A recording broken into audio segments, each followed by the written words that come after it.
तो hello guys. आज हम केमिस्ट्री का इक्विलिब्रियम लेके आए हैं, है ना। तो आज हम आप लोगों को इक्विलिब्रियम पढ़ाएंगे, साम्यावस्था। तो चलो शुरू करते हैं।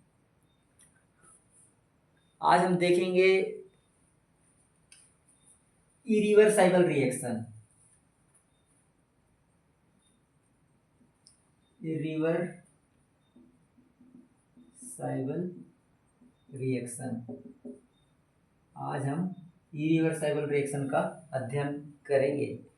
तो इरिवर्साइबल रिएक्शन क्या होता है, इसको हम समझेंगे। ऐसे रिएक्शन जो वन डायरेक्शन में चलती है, ऐसी अभिक्रियाएं जो केवल अग्रिम दिशाओं में ही संपन्न होती है, ऐसे रिएक्शन को हम इरिवर्साइबल रिएक्शन कहते हैं। तो ऐसे रिएक्शन जो एक ही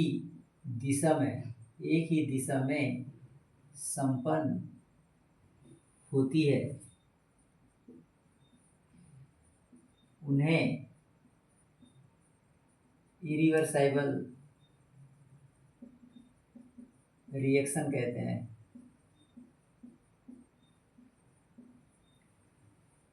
इरिवर्साइबल रिएक्शनों को हम तीर के चिन्ह के द्वारा प्रदर्शित करते हैं। तीर का चिन्ह इधर रिएक्टेंट होता है और इधर प्रोडक्ट होता है। लेफ्ट साइड में रिएक्टेंट और राइट साइड में प्रोडक्ट होता है। तो तीर के चिन्ह के द्वारा इसे प्रदर्शित किया जाता है। एग्जाम्पल, सोडियम क्लोराइड को सिल्वर नाइट्रेट के साथ रिएक्शन कराने पर ये रिएक्शन AgCl का पीपीटी मिलेगा। आप लोगों को AgCl का पीपीटी मिलेगा और प्लस NaNO3 मिलेगा, सोडियम नाइट्रेट मिलने वाला है। तो ऐसे अभिक्रियाएं जो एक ही दिशा में संपन्न होती है, ऐसे अभिक्रियाओं को हम क्या नाम देते हैं? ऐसे अभिक्रियाओं को हम इरिवर्साइबल रिएक्शन कहते हैं, जो वन डायरेक्शन में चलती है, रिएक्टेंट टू प्रोडक्ट चलती है। ऐसे ही इस पार्ट में हम अध्ययन करेंगे रिवर्साइबल रिएक्शन।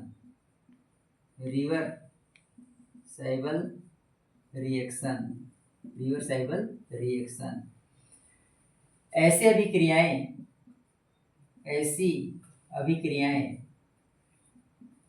अभिक्रियाएं जो दोनों डायरेक्शन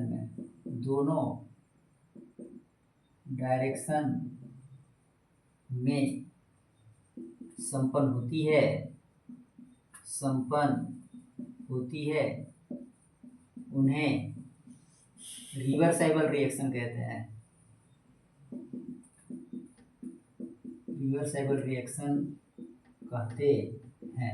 तो दोस्तों, ऐसे अभिक्रियाएं जो दोनों डायरेक्शन में चलती है, रिएक्टेंट टू प्रोडक्ट और प्रोडक्ट टू रिएक्टेंट, ऐसे अभिक्रियाओं को हम रिवर्साइबल रिएक्शन की कैटेगरी में रखते हैं।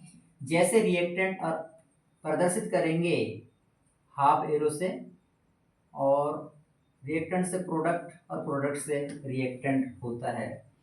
तो रिवर्साइबल रिएक्शन ऐसे अभिक्रियाएं जो दोनों दिशाओं में, दोनों डायरेक्शन में संपन्न होती है, रिएक्टेंट से प्रोडक्ट बन जाता है और रिएक्टेंट के प्रोडक्ट बनने के बाद प्रोडक्ट से रिएक्टेंट बन जाता है।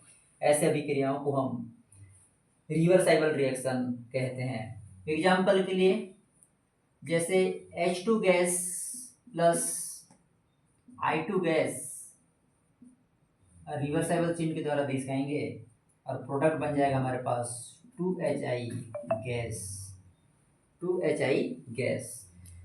तो ये दो प्रकार के अभिक्रियाएं मुख्य रूप से इस पार्ट में हम देखेंगे, और इस पार्ट में सामान्यतः हम रिवर्साइबल रिएक्शन का ही अध्ययन हम करेंगे इस पार्ट में। तो रिवर्साइबल रिएक्शन के गुण क्या होते हैं, उसके कैरेक्टर क्या होते हैं, उनको देखते हैं।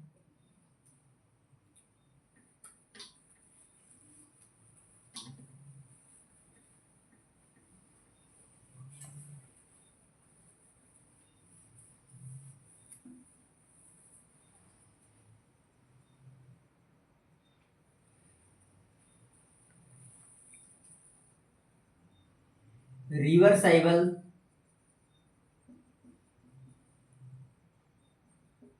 रिएक्शन के कैरेक्टर,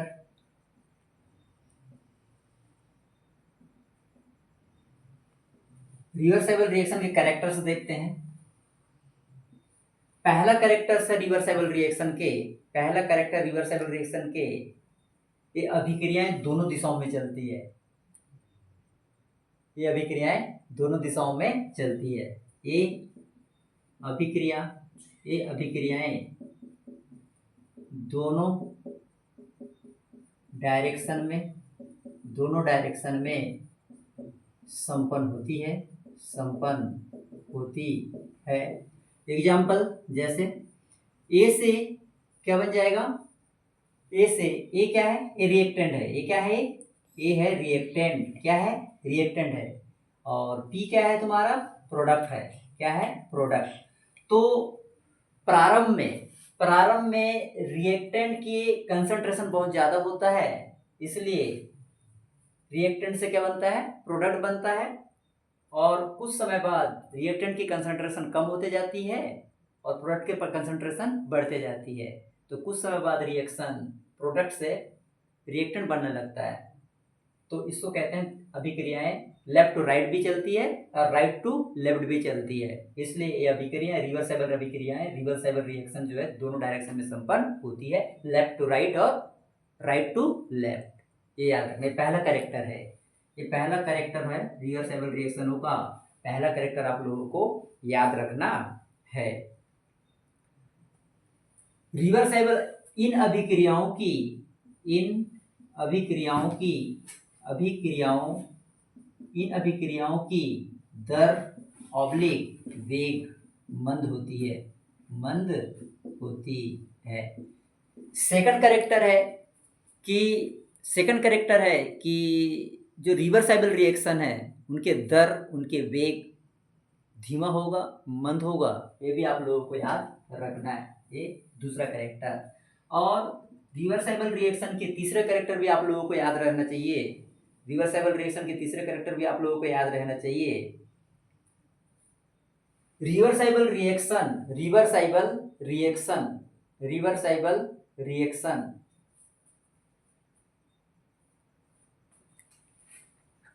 रिवर्साइबल रिएक्शन की दर, रिएक्शन की दर, रिएक्शन की दर सांद्रता, ताप व दाब से प्रभावित होती है, प्रभावित होती है, प्रभावित होती है। तो ध्यान दीजिए, जो रिवर्साइबल रिएक्शन होंगे उसकी जो रेट होगा, उसकी जो दर होगा, उसकी जो वेव होगा, वो सांद्रता से प्रभावित होगा, ताप से प्रभावित होगा और दाब से प्रभावित होगा। कुल मिला के सांद्रता, ताप, दाब, प्रेशर, टेम्परेचर और कंसंट्रेशन का प्रभाव पड़ेगा दर के ऊपर, ये भी ध्यान रखना है। तो रिवर्साइबल रिएक्शन के तीसरे कैरेक्टर जो है वो दर जो है सांद्रता से, ताप से और दाब से प्रभावित होता है, ये भी आप लोगों को ध्यान रखना है, ये ध्यान रखना है। दोस्तों चौथे नंबर है रिवर्साइबल रिएक्शन, रिवर्साइबल रिएक्शन, रिवर्साइबल रिएक्शन, रिवर्साइबल रिएक्शन को किसी भी दिशा से, किसी भी डायरेक्शन से प्रारंभ कर सकते हैं, प्रारंभ कर सकते हैं। रिवर्साइबल रिएक्शन को आप किसी भी डायरेक्शन से प्रारंभ कर सकते हो, चाहे आप लेफ्ट से प्रारंभ करो या राइट से प्रारंभ करो, आप किसी भी दिशा से रिवर्साइबल रिएक्शन को प्रारंभ कर सकते हैं। ये ध्यान रखना है आप लोगों को कि आप लोगों को कहाँ से उसको प्रारंभ करना है। एक करेक्टर नंबर 4 है रिवर्साइबल रिएक्शन के, करेक्टर नंबर 4 आप रिवर्साइबल रिएक्शन को किसी भी डायरेक्शन से आप उसको प्रारंभ कर सकते हैं।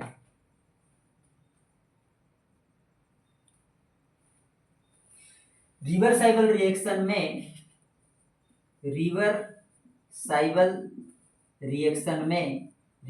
में इक्विलिब्रियम प्राप्त होता है। इक्विलिब्रियम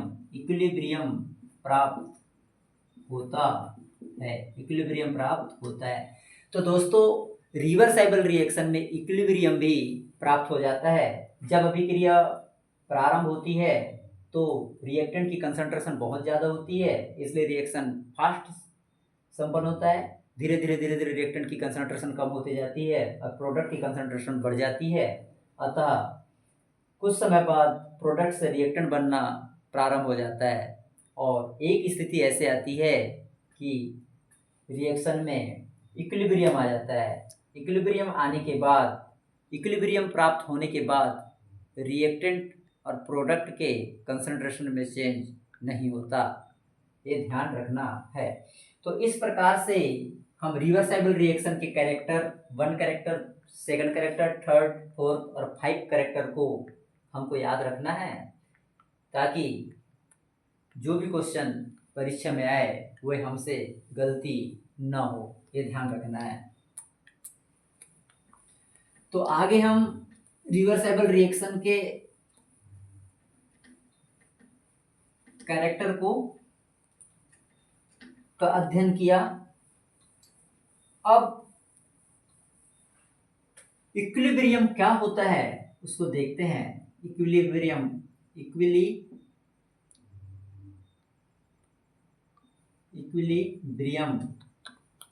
क्या होता है इसे देखते हैं। माना ए से क्या बन गया बी, ए से बी बना, ए से क्या बना बी। ए क्या है रिएक्टेंट है, ये क्या है रिएक्टेंट, और ये क्या है प्रोडक्ट है। तो अगर जो ए से अगर बी बन रहा है तो उसको कहते हो आप RF। जो रेट होगा, जो दर होगा उसको RF से निरूपित करना है और जो रेट कांस्टेंट होगा उसको आप KF से निरूपित करोगे। अगर अभिक्रिया के लिए RF क्या है अभिक्रिया की दर है और KF क्या है दर स्थिरांक है KF।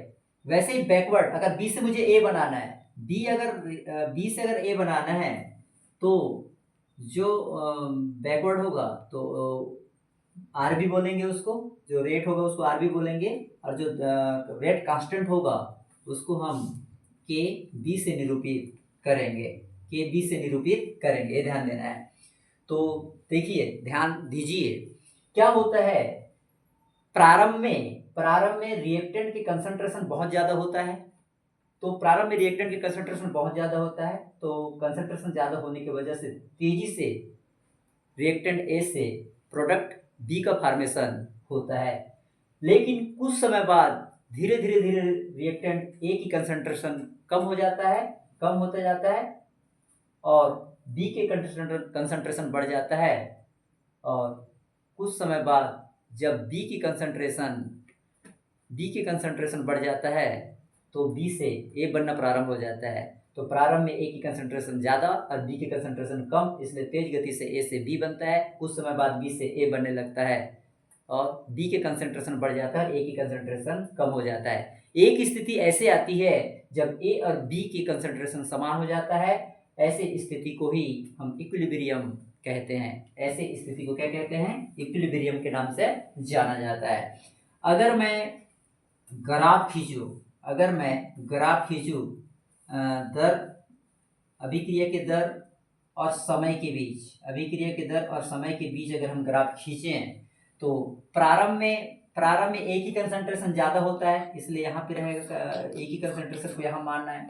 और प्रारंभ में बी के कंसंट्रेशन 0 होता है, इसलिए अब धीरे धीरे प्रोडक्ट घटने लगता है समय के साथ और धीरे धीरे प्रोडक्ट बढ़ने लगता है। तो ग्राफ ऐसा खींचना है।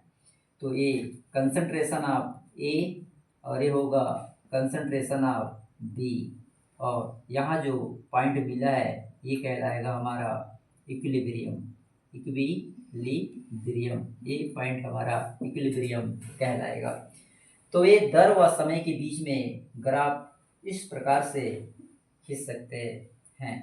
समय के साथ साथ रिएक्टेंट की कंसंट्रेशन तेजी से कम होता है, कुछ समय बाद रिएक्टेंट की कंसंट्रेशन धीरे धीरे कम होता है, और साम्यावस्था आने के बाद रिएक्टेंट की कंसंट्रेशन में कोई चेंज नहीं होता।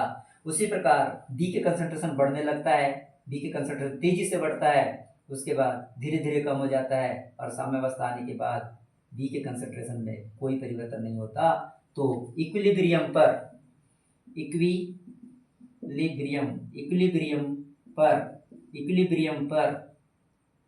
ए का जो रेट होगा D A by D T वो शून्य हो जाता है। वैसे ही इक्विलिब्रियम पर बी का concentration D B by D T ये भी शून्य होता है। मतलब कंसंट्रेशन, मतलब इक्विलिब्रियम आने के बाद ना तो प्रोडक्ट का कंसंट्रेशन चेंज होता है, ना तो प्रोडक्ट से रिएक्टेंट बनता है, ना तो रिएक्टेंट से प्रोडक्ट बनता है। इक्विलिब्रियम आने के बाद ना तो रिएक्टेंट से प्रोडक्ट बनेगा, ना तो प्रोडक्ट से रिएक्टेंट बनेगा। इक्विलिब्रियम आने के बाद दोनों की कंसंट्रेशन शून्य हो जाता है। तो इक्विलिब्रियम का अध्ययन करना है।